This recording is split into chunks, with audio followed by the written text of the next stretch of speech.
¿Tú te imaginas a Cristo en el pretorio? Ya no hablemos de los golpes que le dieron en casa de Anás o de Caifás, ¿eh? Dejémoslo pasar. La Biblia dice que los judíos podían golpear a un hombre por un delito, ¿cuántas veces? 39 veces. Los golpes se le daban habitualmente en la sinagoga, 40 menos 1. Y el presidente de la sinagoga contaba. Terminó. Los romanos golpeaban lo que les daba la gana. Y un romano de la guardia del gobernador, al que el gobernador le decía, examíname a este hombre, porque se rebela contra el César. ¿Tú sabes lo que hacía el soldado romano? Daba hasta cansarse. A Cristo lo doblaron como era habitual, sobre una columna. Esto era lo normal. Inclinaban al hombre que iba a ser golpeado con el pecho sobre una columna baja. Le ataban las manos por la parte delantera. Esto es como hacían. Esta es la historia romana. Y un soldado de un lado y un soldado del otro, con un látigo romano, que era un látigo de cuerdas al que se le ataban plomo o se le ataban huesos de animales, golpeaban hasta que las costillas aparecían por encima de la piel. ¿Sabéis? Y algunos no aguantaban el tormento. Así fue sangrado Jesús. Y la burla de los soldados poniéndole una corona de espinas. Y la presentación de Pilato de aquel que no era ni aparentemente un hombre, sangrante y deshecho, delante del pueblo. Y luego el camino de la cruz. Y luego el momento de la crucifixión. Los romanos habían descubierto un tormento impresionante, porque duraba muchas horas, ¿sabéis? El reo era acostado sobre el madero y no se le clavaba por aquí. Un clavo aquí puede rasgar toda una mano. El clavo se metía por aquí, entre estos dos huesos, de manera que no se desgarraba, ¿entendéis? De ahí que diga también la Biblia, no se quebró ningún hueso. Y esos especialistas hincaban el hierro y cortaban el nervio de la mano. Y el dolor era impresionante. Y luego pasaba el tiempo.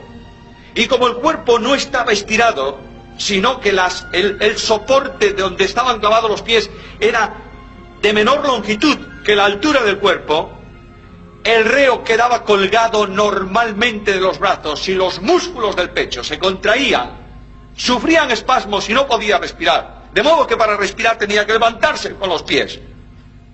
Y así morían muchos asfixiados. Y finalmente, para que muriesen asfixiados de verdad, ¿sabéis lo que hacían con ellos?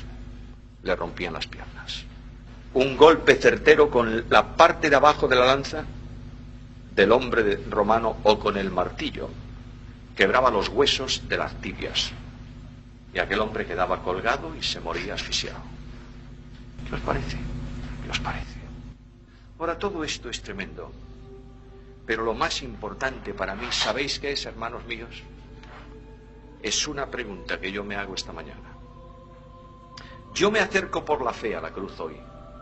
Quiero entrar en el sitio donde el Señor muere. Y contemplo al crucificado.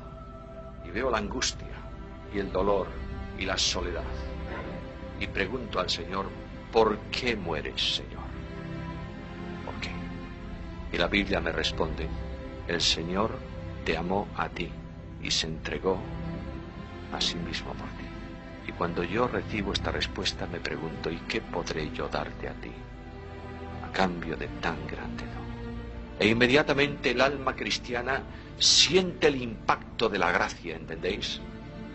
Y es en ese momento de comunión, de identificación con Cristo, que tú puedes decir, como dice Pablo en Gálatas, lejos esté de mí gloriarme, sino en la cruz de nuestro Señor Jesucristo. Oh, hermanos míos, queridos míos, la cruz de Cristo está muy lejos del púlpito de la iglesia en nuestros días, ¿verdad?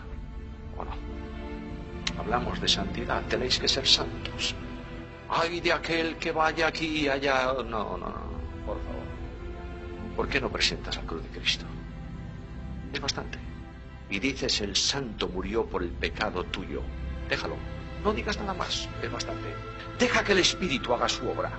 Deja que el grande, que se cree grande y que es el perfecto en doctrina y el grande de los grandes en la iglesia, el sumo, el dechado, el admirable, déjalo que se enfrente con la cruz y tenga que decir, mi gloria solo es la cruz de Cristo. Déjalo, por favor. Oh, hermanos queridos, es necesario retomar la cruz y ponerla en el púlpito de la iglesia. Si no, no tenemos razón de vida. El Señor me amó a mí. De ahí que Pablo diga, cuando pide consagración, hermanos, os ruego por las misericordias de Dios. ¿Hay algo que puedes negar a Cristo esta mañana? ¿Hay algo? ¿Eres capaz de decirle a Cristo por algo no, cuando Él dio todo por ti? Si lo haces, eres un ingrato y no has captado el amor de Jesús. Nada más impresionante que el amor de Cristo.